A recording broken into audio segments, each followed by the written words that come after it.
base, je voulais venir pour vous écouter. Hein? À la base, je voulais venir pour vous écouter. Bah, vas-y, assieds-toi là dans le coin et tu feras des commentaires. C'est bon, t'es prête? C'est juste aux toilettes par contre. Ok. On t'attend ou on peut commencer sans... T'es prête? Ouais.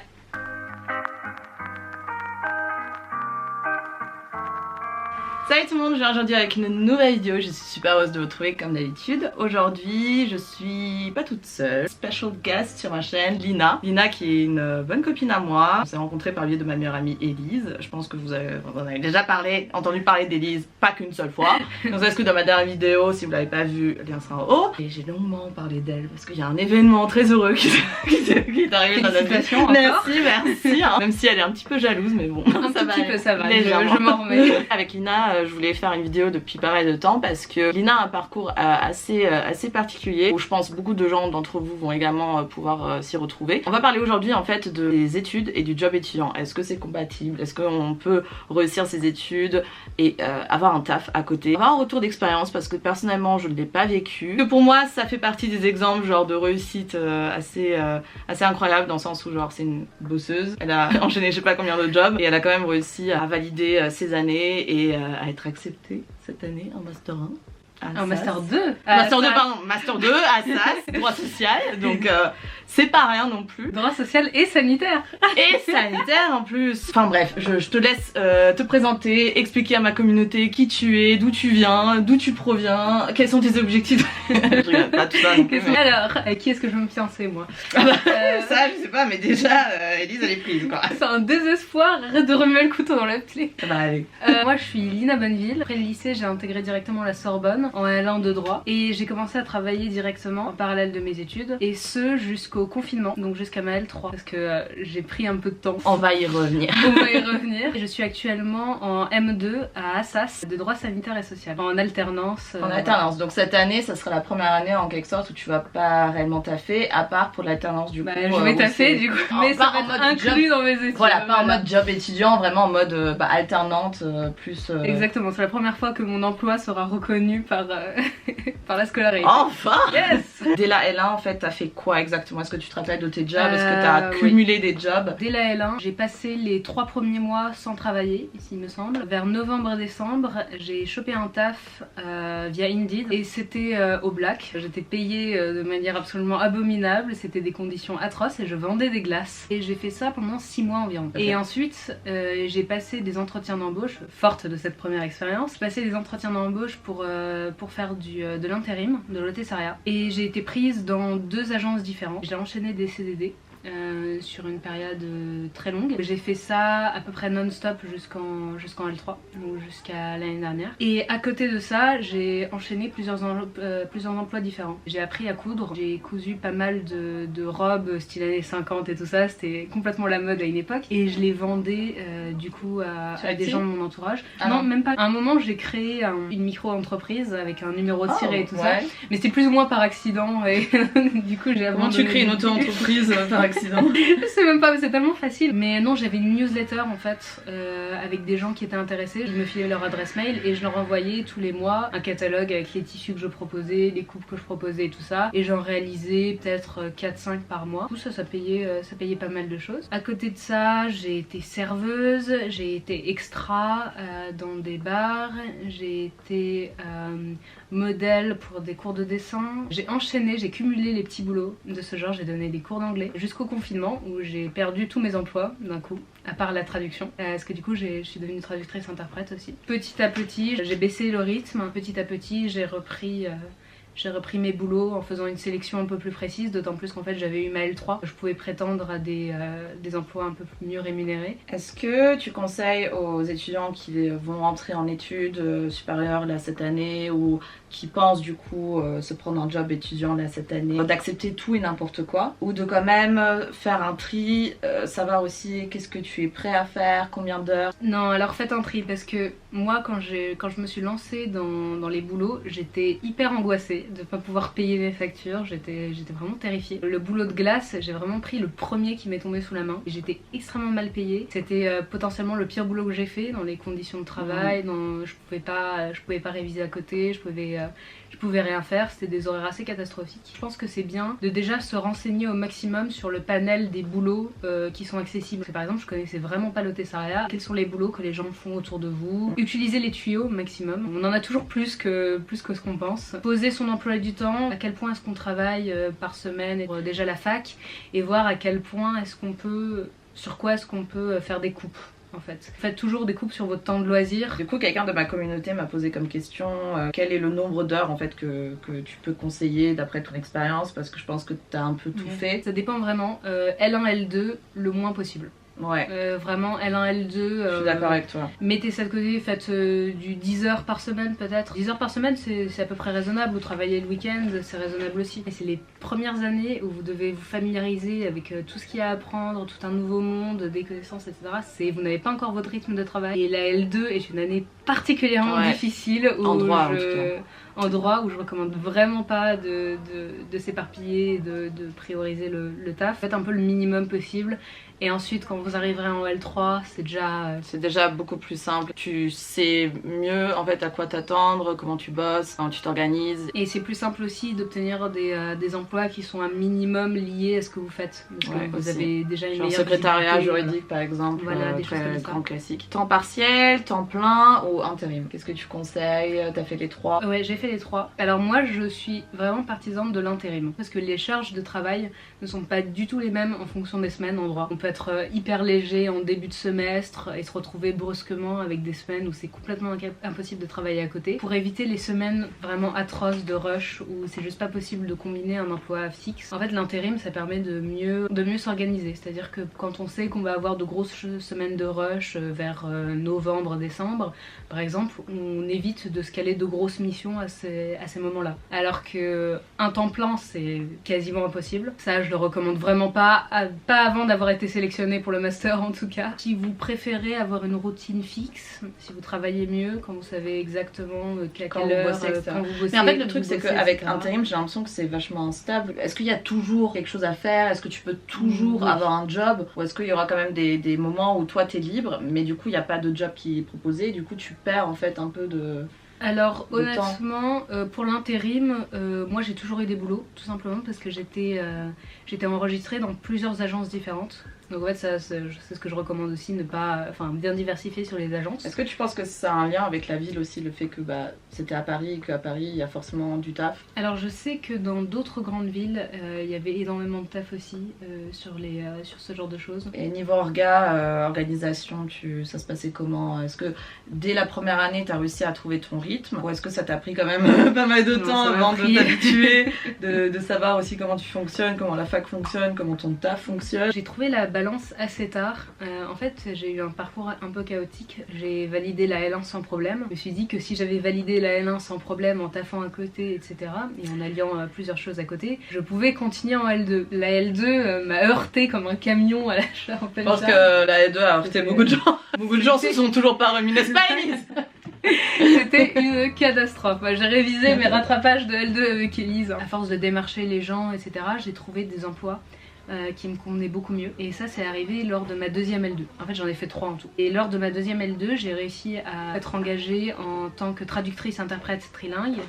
Et c'était en intérim et en freelance. Donc en fait je faisais les boulots un peu quand je voulais, je m'organisais quand je voulais, tant que c'était fourni à la fin du mois. Donc c'était bien mieux de ce point de vue là, parce que j'ai repris l'habitude de vraiment me plonger dans du travail intellectuel. Du coup ça m'a servi de tremplin pour ensuite très bien réussir ma dernière L2 et ma L3 et mon M1 par la suite. Mais c'était vraiment, j'ai dû attendre cette période là pour réellement trouver mon rythme. Est-ce que tu privilégiais quand même à chaque fois le taf ou tu privilégiais quand même les études? Par exemple pour ma L1, L2 et ma deuxième L2 du coup, je privilégiais beaucoup trop mon taf. C'est après que j'ai réussi à prendre plus du recul. Là en fait comme c'était des emplois en freelance ou de l'intérim ou des trucs qui me plaisaient vraiment, au contraire ça boostait énormément mon travail scolaire. Pas mal de fois où je bossais, j'avais des missions tous les matins jusqu'à midi et immédiatement après j'étais boostée pour aller à la BU et je voulais absolument. Je faisais de l'intérim souvent dans des cabinets d'avocats, dans des milieux professionnels à CUP. J'étais en contact avec des gens qui faisaient ce que je voulais faire plus tard, donc j'avais des regains d'intérêt. Ouais, ça te booste de ouf après. Ça accroissait ma motivation croissait de jour en jour. Je pense que c'est à chacun de trouver son rythme, c'est-à-dire que la première année, je pense que le premier temps ça va être compliqué pour vous dans le sens où vous savez pas du tout comment ça se passe au niveau des études supérieures, votre taf. Et vous allez forcément galérer au début, je pense aussi, à sacrifier soit le taf, soit les études, soit un TD, etc. Et puis à un moment donné, ça va se balancer, vous allez trouver votre rythme, il faut juste pas lâcher et persévérer, continuer. Et je pense que c'est aussi pas mal une question de motivation par rapport aux études, qu'on taffe beaucoup. C'est très tentant de laisser complètement les études en plan, parce qu'on se dit pourquoi est-ce que je travaillerais encore là-dessus alors que je gagne déjà de l'argent. Là c'est concret, c'est maintenant, je vois les résultats immédiats. Il faut réussir à trouver un moyen de raviver la motivation pour les études. Est-ce que vous pensez que le fait d'avoir un taf en parallèle des études est un frein au bon développement de sa scolarité? C'est vrai qu'on a tendance à dire, surtout en France, moi qui a pu du coup faire des études, une année d'études en Allemagne et un peu découvrir aussi au Québec, à Montréal, bon certes en distanciel mais j'ai pu quand même un peu échanger avec mes camarades, que ce soit au Canada ou en Allemagne, le job étudiant c'est compris dans le pack en fait, dans le startup pack étudiant. Peu importe que tu as besoin d'argent ou pas, tout le monde a un job étudiant à côté, genre c'est limite, si t'as pas un job étudiant, genre t'es qui? Le fonctionnement à la fac est complètement différent, le système universitaire comprend tout à fait que les étudiants ont besoin de bosser à côté. Ça permet d'avoir parfois aussi des cours du soir qui sont proposés. Si t'as pas validé une matière, de retenter le semestre d'après et pas pour autant redoubler. Par exemple en Allemagne, ça n'existe pas le redoublement, tu vois, tu continues. Et après, juste tu réécris en fait les matières que t'as pas passé, que t'as pas réussi à valider au semestre dernier, mais tu continues à avancer au niveau des semestres. Alors qu'en France, vraiment, tu stagnes en fait. Et je trouve que le système universitaire français est absolument pas adapté, à mon sens, aux étudiants qui travaillent, tu vois. Ce qui fait que, généralement en France, quand on pense à job étudiant, on pense directement à rattrapage, redoublement, ne pas valider et en gros échec. Forcément ça sera aussi mal perçu par rapport aux sélections, machin, etc. Et j'aimerais simplement qu'on en parle ensemble. Est-ce que du coup, selon toi, forcément, si tu prends un job étudiant, tu acceptes en fait de prendre le risque de ne pas valider du premier coup, de devoir aller au rattrapage, de devoir peut-être redoubler? Oui, effectivement, il y a cette pression qui est mise au sujet des redoublements, d'aller au rattrapage, etc. Alors ça, on nous met particulièrement la pression dessus, mais finalement, ça joue pas tant que ça quand on a un bon dossier en parallèle. C'est-à-dire que si on a de bonnes expériences professionnelles, qu'on a de bonnes expériences associatives, on a réussi à mettre ça en lien avec son parcours scolaire. Et de nouveau, redoublement, ce n'est pas égal à un chèque. Tout le monde redouble à L2. Voilà. Le truc important, par exemple, pour la sélection en master, c'est juste savoir comment est-ce que vous allez vendre le truc, que votre recruteur soit en face et comprenne qu'est-ce qui s'est passé, comment vous avez réussi à tout simplement remonter la pente et votre motivation, et qu'en fait, tout ça, ça vous a appris aussi quelque chose. Et pareil pour les jobs étudiants, c'est aussi, on a l'impression que du coup, les profs, les enseignants, ils sont vachement réticents par rapport à tout ça, alors que au contraire, c'est limite si t'as juste des notes parfaites, etc., mais que t'as fait ni stage, ni vie associative, ni job étudiant, voilà, il y a aussi un peu le cliché de le petit étudiant qui est là, qui vit sa belle vie et qui taffe pas trop, et du coup ça va donner quoi après quand il va entrer dans la vie active. C'est bien sympa les études, mais ça dure 5 ans les gars, 5, et après c'est fini, et après vous vous plongez dedans, tu vois. Et justement les jobs étudiants, on en a parlé tout à l'heure, ça t'a apporté beaucoup de choses, ça t'a permis de savoir comment rédiger le CV, l'aide de motivation, comment passer des entretiens d'embauche, avoir des refus, connaître les questions, savoir un peu les attentes, et puis aussi sur le moment pendant les jobs, qui est lien de subordination, genre avoir un employeur, donneur d'ordre, etc., genre tu dois faire ça, et aussi ton comportement, je pense que t'as pris en maturité de dingue. C'est beaucoup de choses positives que vous allez pouvoir en fait tout simplement utiliser pour la sélection en master, pour tout ça et pour expliquer que voilà, c'est pour ça que j'ai pas réussi à valider du premier coup. D'autant plus que s'il y a une progression en plus au fil des années, que vous avez des notes qui croissent, etc., ils s'en foutent d'autant plus. Ils vont peut-être faire une petite remarque, ah vous avez redoublé, bon bah. ils font heureusement parce que du coup les notes après 3 redoublements en L2 tu vois, genre voilà. Sur papier ça donne pas forcément envie, mais quand tu vois tout le truc à côté etc, tu comprends que ouais forcément. Et puis bah, Miss est quand même prise en Master 2 en droit social à Assas. Et dans 39 autres facultés également, faut pas l'oublier. J'ai postulé partout. Elle a postulé partout, elle a été acceptée partout à un moment donné. Redoubler en fait les gars. Voilà. Et fait des jobs étudiants. Mettez à profit si jamais ça vous arrive de redoubler, mettez ça à profit vraiment pour mener, souvent on n'a pas toutes les matières à repasser, donc vous avez pas mal de temps libre, mettez ça à profit pour mener une vie associative vraiment intense.